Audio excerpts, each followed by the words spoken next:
नमस्कार दोस्तों, Buddha YouTube channel में आप सभी का स्वागत है।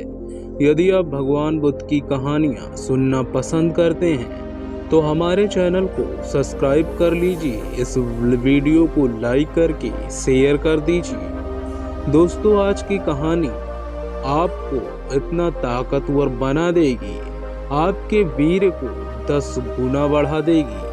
आपको सिर्फ एक चीज़ खानी है। तो दोस्तों, चलिए आज की इस कहानी को शुरू करते हैं। एक समय की बात है, एक व्यक्ति बहुत ही परेशान था। वह भगवान बुद्ध के पास जाता है और कहता है, भगवान बुद्ध, मुझे बहुत परेशानी है, मुझे बहुत दिक्कत है। हमारे जोड़ों में दर्द रहता है, हाथ पैर दर्द करते रहते हैं। तो बुद्ध उससे कहते हैं, चलो मैं तुमको एक कहानी सुनाता हूँ, उसको ध्यान से सुनना। तो भगवान बुद्ध उसको एक कहानी सुनाना शुरू करते हैं। प्राचीन समय में ब्रह्मचर्य के लिए एक उचित शिक्षा दी जाती थी और लोग ब्रह्मचर्य को लेकर सजग रहा करते थे और हर व्यक्ति ब्रह्मचर्य के नियमों के बारे में जानता था और यह भी जानता था कि ब्रह्मचर्य के समय किन सजगता को ध्यान में रखना होता है। लेकिन बीच में समय कुछ ऐसा रहा जिसमें ब्रह्मचर्य की अवधारणा बिल्कुल लुप्त सी हो गई और लोग अपने मनमानी का आचरण करने लगे। और ज़्यादा दिक्कत तो तब आई जब इस आधुनिक का प्रभाव लोगों पर पड़ने लगा और लोगों के पास इंटरनेट और मोबाइल पहुंचने लगा। और इसका परिणाम यह हुआ कि लोग ब्रह्मचर्य का पालन करना तो छोड़ो, लोग ब्रह्मचर्य का मतलब तक भूल गए, क्योंकि यह आधुनिकता लोगों को वैसी चीजें उपलब्ध करवाने लगी जो लोगों में भ्रम ब्रह्मचर्य को तोड़ने लगी। और लोग अपने मोबाइल में ऐसे चलचित्र देखने लगे जिनमें आज की हमारी युवा पीढ़ी को बहुत ही बड़ी गलती, बहुत ही बड़ी मुसीबत झेलनी पड़ी। यह लोगों को अपने शरीर पर देखने को मिली, मानसिक स्तर पर देखने को मिली और शारीरिक स्तर पर भी देखने को मिली। लोग इससे बहुत चिंतित हुए और इसको सही करने के लिए हर संभव प्रयास करने लगे और धीरे धीरे ब्रह्मचर्य की अवधारणा फिर से लोगों में आने लगी। और आज लोग ब्रह्मचर्य के बारे में सजग हो रहे हैं और इसके मतलब को समझकर इसे अपनाने का प्रयास कर रहे हैं। गौतम बुद्ध ने ब्रह्मचर्य के पालन पर अपने बहुत सारे उपदेशों में उपदेश दिया और आज हम इसी विषय पर बात करने वाले हैं कि ब्रह्मचर्य की जो हमें होती है उसको कैसे ठीक किया जाए, उसको कैसे सुधारा जाए। आज हम बात करेंगे ऐसे ही वीर्यवर्धक योग के बारे में, जो आपको वीर्य से नुकसान होता है उसको ठीक करेगा। इसके साथ साथ तुम्हें कुछ और चीज़ों के बारे में ध्यान देना होगा। आप उन पर ध्यान देंगे तो आपको और भी अधिक लाभ प्राप्त होंगे और तेजी से आपको लाभ प्राप्त होंगे। चलिए सारी बातें बड़े विस्तार से और आसान शब्दों में समझते हैं। एक बार बौद्ध भिक्षु अपने कुछ शिष्यों के साथ एक आश्रम में रहा करते थे। वह गुरु अपने सभी शिष्यों को रोजाना उपदेश दिया करते थे और जीवन में सही राह पर चलने का मार्गदर्शन दिया करते थे। एक बार एक नौजवान लड़का उन गुरु के पास आता है और आकर उन गुरु से कहता है कि हे गुरुवर, मैं अपने शरीर का नाश अपने ही हाथों कर चुका हूँ। मुझे कमजोरी और थकान हमेशा बनी रहती है, क्योंकि मैं जब 16 साल का था तभी से हमें गलत कार्यों की आदत लग गई। तभी से मैंने अपने शरीर की शक्ति को पानी की तरह बहाना शुरू कर दिया। मुझे कुछ समय तो आनंद की अनुभूति हुई, लेकिन कुछ समय बाद ही मुझे समझ आ चुका था कि मैं अपने जीवन को बर्बाद कर रहा हूँ। इसीलिए गुरुवर मुझे कोई ऐसा उपाय बताइए जिससे मैं अपने ऊर्जा, अपने शरीर की शक्ति को नष्ट हो चुकी है उसकी भरपाई कर सकूं, ताकि मेरा शरीर पहले की तरह ऊर्जावान हो जाए। इसके बाद वह गुरुजी उस नौजवान लड़के से कहते हैं कि बेटा, इसका समाधान मैं तुम्हें विस्तार से बताता हूँ, तुम इसे बड़े ही ध्यान से सुनना। अगर आपको किसी भी पात्र में किसी भी तरल वस्तु को सुरक्षित करना होता है तो यह अनिवार्य हो जाता है कि आप यह अच्छे से समझ लें कि उस पात्र में किसी भी तरह का कोई छेद नहीं होना चाहिए। अगर उस पात्र में कोई भी छेद होगा तो आप उसमें कुछ भी तरल पदार्थ डालेंगे तो वह नीचे से निकलता रहेगा। बौद्ध भिक्षु उस नौजवान लड़के से कहते हैं कि मैं तुम्हें तुम्हारी इस समस्या का समाधान तो बता दूंगा, लेकिन तुम्हें एक चीज का ध्यान रखना होगा, तुम्हें संयम रखना होगा, यानी कि तुम्हें यह अपनी गलत क्रिया को रोकना ही होगा।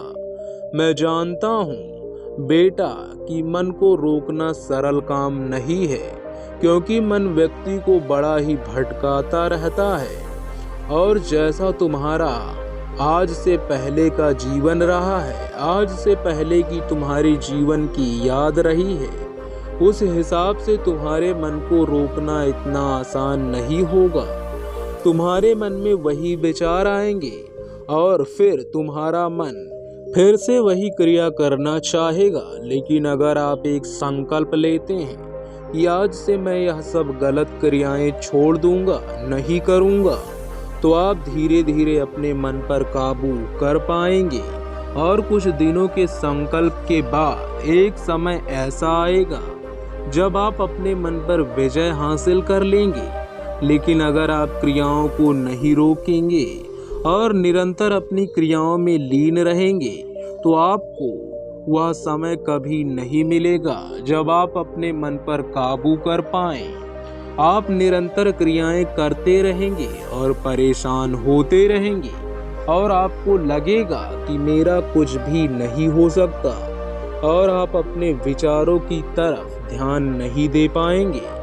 लेकिन दूसरी ओर जब आप अपनी क्रियाओं को रोक लेते हैं तो तुम अपने विचारों को सोचने की तरफ आगे बढ़ाओगे और तुम फिर यह सोचोगे कि मैं अपने विचारों को देखता हूँ, और फिर तुम देखोगे कि मैं इसे कैसे सुधार सकता हूँ। इसीलिए बेटा, सबसे पहली बात तो यही है कि जब तक तुम अपनी क्रियाओं को नहीं रोकोगे तब तक कुछ भी संभव नहीं है। इसीलिए सबसे पहले अपनी क्रियाओं को रोके। इसके बाद बौद्ध भिक्षु आगे कहते हैं, बेटा आइए, सबसे पहले मैं तुम्हें कुछ नियम बताता हूँ जिनको तुम्हें अपने जीवन में अपनाना होगा, तभी तुम इन समस्याओं से बाहर निकलोगे। जो नियम मैं तुम्हें बता रहा हूँ वह नियम आज से पहले भी हजारों लोगों की जिंदगी बदल चुके हैं। इसीलिए इन नियमों को ध्यान से समझें और इनका पालन करें। सबसे पहले तुम इस चीज को समझो कि जैसे एक पौधा अपने शुरुआत के दिनों में होता है तो उसे अधिक देख रेख की आवश्यकता पड़ती है, पानी और खाद की आवश्यकता होती है। लेकिन जब वही पौधा एक पेड़ बन जाता है तो उसे ज़्यादा देख रेख की आवश्यकता नहीं पड़ती। और ठीक इसी प्रकार का हमारा शरीर होता है। जब कोई व्यक्ति 16 से 20 साल की उम्र का होता है तो उसे अधिक देख रेख की आवश्यकता पड़ती है, क्योंकि उस समय व्यक्ति का शरीर विकसित हो रहा होता है। लेकिन व्यक्ति इसी समय में अपने शरीर का नाश कर लेता है। आपको इन समस्याओं से बाहर आना है तो आपको ब्रह्मचर्य के 5 नियमों का पालन करना होगा। इन नियमों को समझने के बाद मैं तुम्हें बताऊंगा कि कैसे तुम अपने वीर के नुकसान को ठीक कर पाओगे। आगे बौद्ध भिक्षु पहला नियम बताते हुए कहते हैं कि अपने ऊपर सूक्ष्म दृष्टि रखनी होगी। बेटा, जो इंसान लापरवाह है वह ब्रह्मचर्य का पालन नहीं कर सकता। इसके लिए आपको समझना होगा कि अगर आपके मन में कोई छोटा सा भी विचार आता है काम से संबंधित, तो वह एक विचार ही आपको भ्रष्ट करने के लिए काफी है। इसको आप इस तरह से समझिए कि जैसे कोई एक भूसे का ढेर है, अगर उस भूसे के ढेर में एक आग की चिंगारी भी लग जाती है तो वह एक आग की चिंगारी उस पूरे भूसे को जलाने के लिए काफी है। वह एक आग की चिंगारी उस भूसे को जलाकर राख कर देगी और तुम्हें पता भी नहीं चल पाएगा। वैसे ही आपके मन में पहले से ही बहुत सारे कुसंस्कार संघर हैं, और जैसे ही कोई काम रूपी विचार आता है और आप उस विचार पर ध्यान देने लगते हैं, उसमें रस लेने लगते हैं, तो भूसे की तरह वह एक विचार रूपी चिंगारी ही फिर तुम्हारे मन को तृप्त कर देगी और आपके मन में पहले की जो स्मृतियां हैं वह पुनः उछल कर आ जाएंगी और आपकी स्मृतियों में छिपी हुई काम वासना आपको पुनः गलत क्रियाएं करने के लिए प्रेरित करेगी। इसीलिए बेटा, बहुत जरूरी हो जाता है कि आप अपने विचारों की तरफ ध्यान दें। अगर कोई छोटा सा भी विचार आता है तो उसको पुनः हटाएं।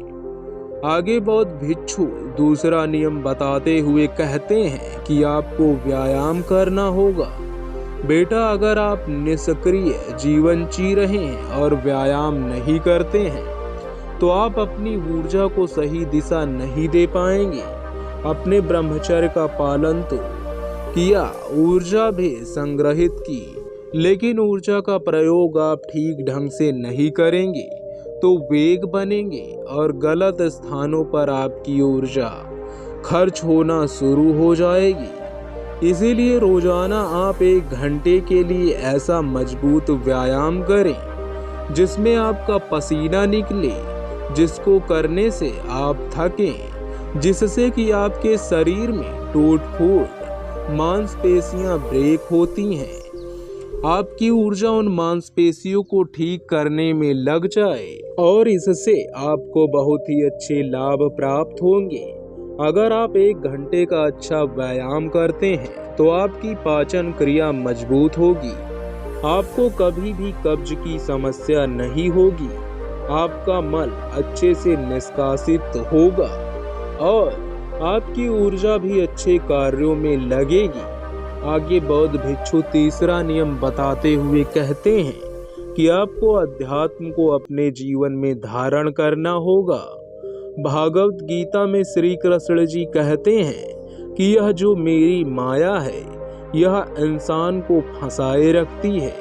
अगर आप अपने आप को इस माया से बाहर निकालना चाहते हैं या फिर इस माया से ऊपर निकलना चाहते हैं तो मेरा नाम लेने से, मेरे से जुड़ने से, अपने मन को मेरे में निवेश करने से ही आप मेरी माया से ऊपर उठ सकते हैं।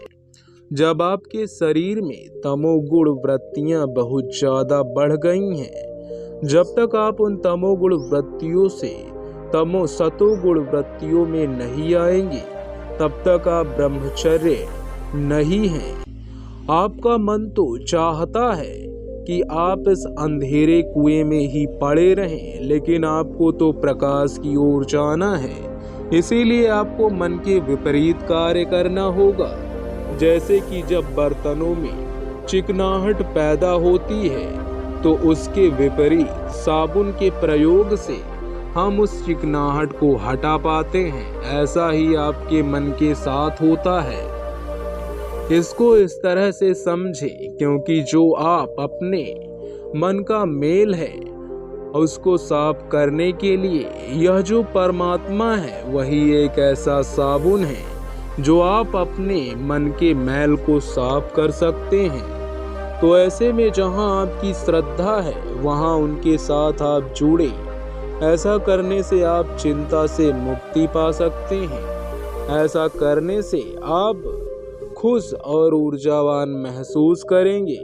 इसके बाद वह गुरु कहते हैं कि चौथा नियम है ब्रह्म मुहूर्त का प्रयोग करें, यानी आपको सुबह 4 बजे उठने का प्रयास करना चाहिए।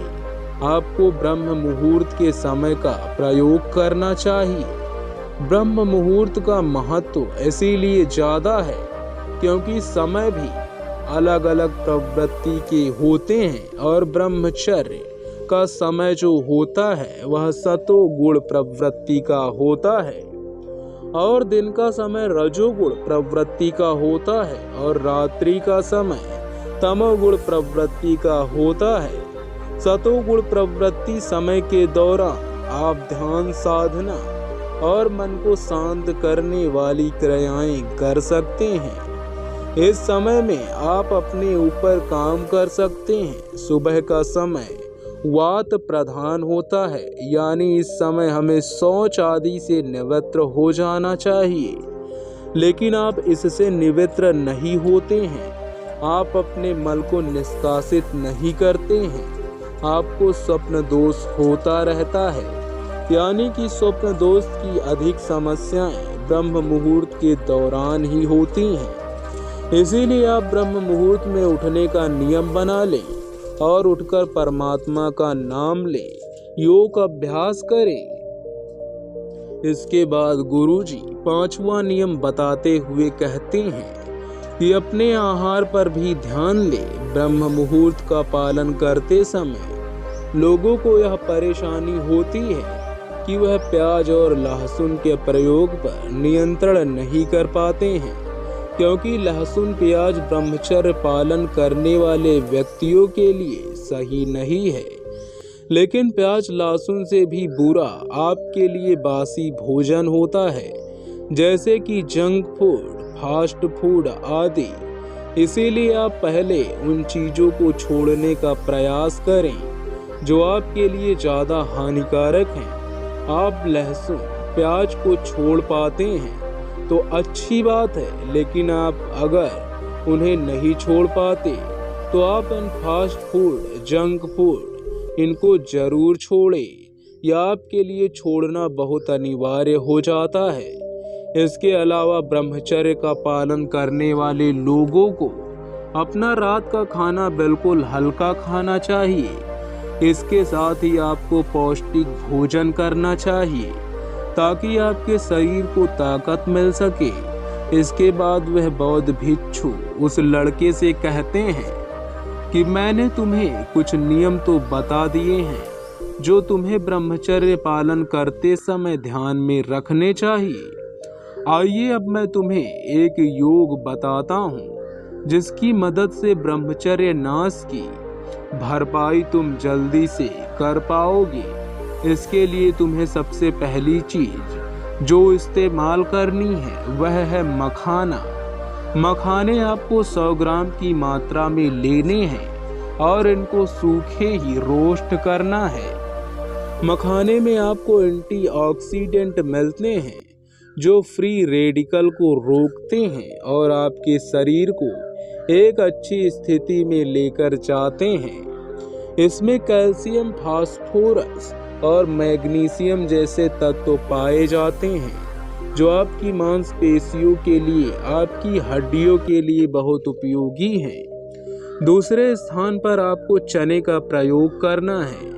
भुने हुए चनों का प्रयोग आपको इनके छिलके के साथ ही करना है। अगर आप इसका छिलका उतार देंगे तो इसमें से फाइबर की मात्रा कम हो जाएगी।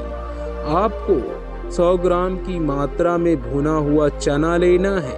100 ग्राम चना में आपको 7 ग्राम फाइबर मिलेगा और भी ऐसे अनेक तत्व मिलेंगे जो आपके लिए बहुत उपयोगी हैं, जो आपके शरीर को पुष्ट बनाने, बल को बढ़ाने के लिए बहुत ही बढ़िया है। तीसरा स्थान पर आपको छुहारे का प्रयोग करना है। छुहारा आपकी धातु को पुष्ट करने के लिए, शरीर की कमजोरी को दूर करने व बल को बढ़ाने के लिए बहुत ही उपयोगी है।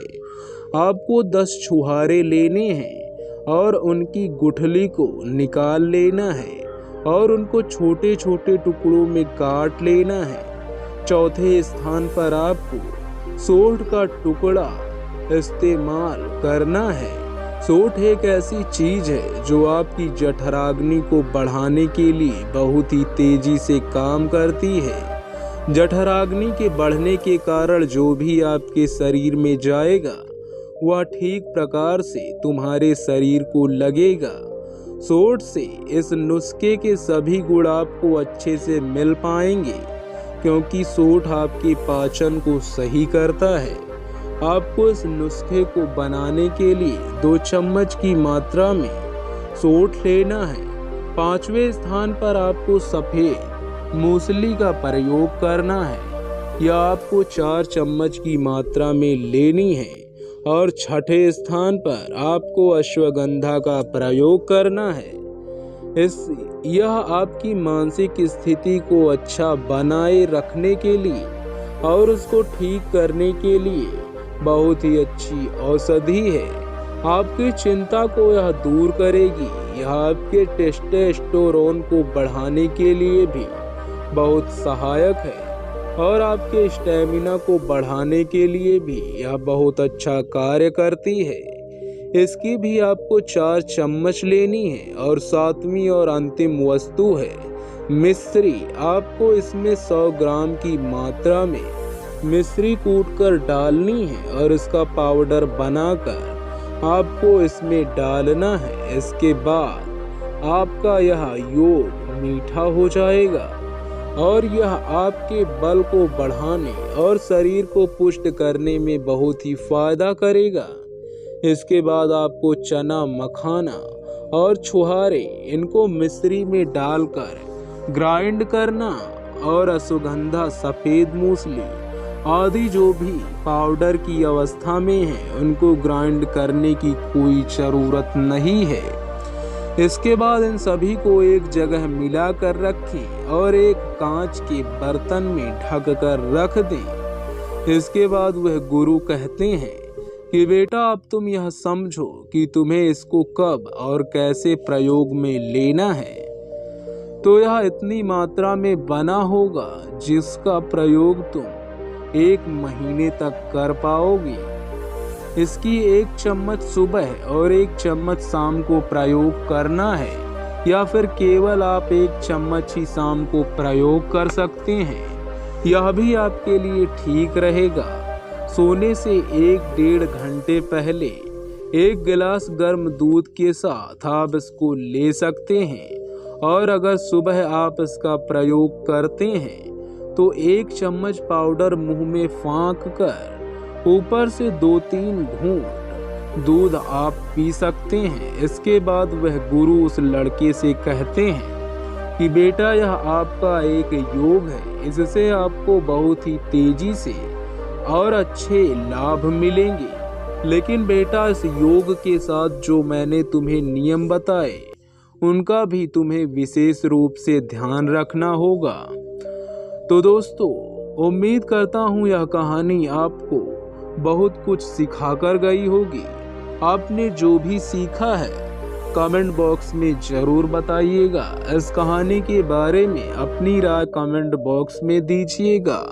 यदि आप ऐसी ही कहानियाँ सुनना पसंद करते हैं तो हमारे चैनल बुद्धा 2025 को सब्सक्राइब कर लीजिए। इस वीडियो को लाइक करके शेयर कर दीजिए। मिलते हैं ऐसी ही कहानियों में। धन्यवाद।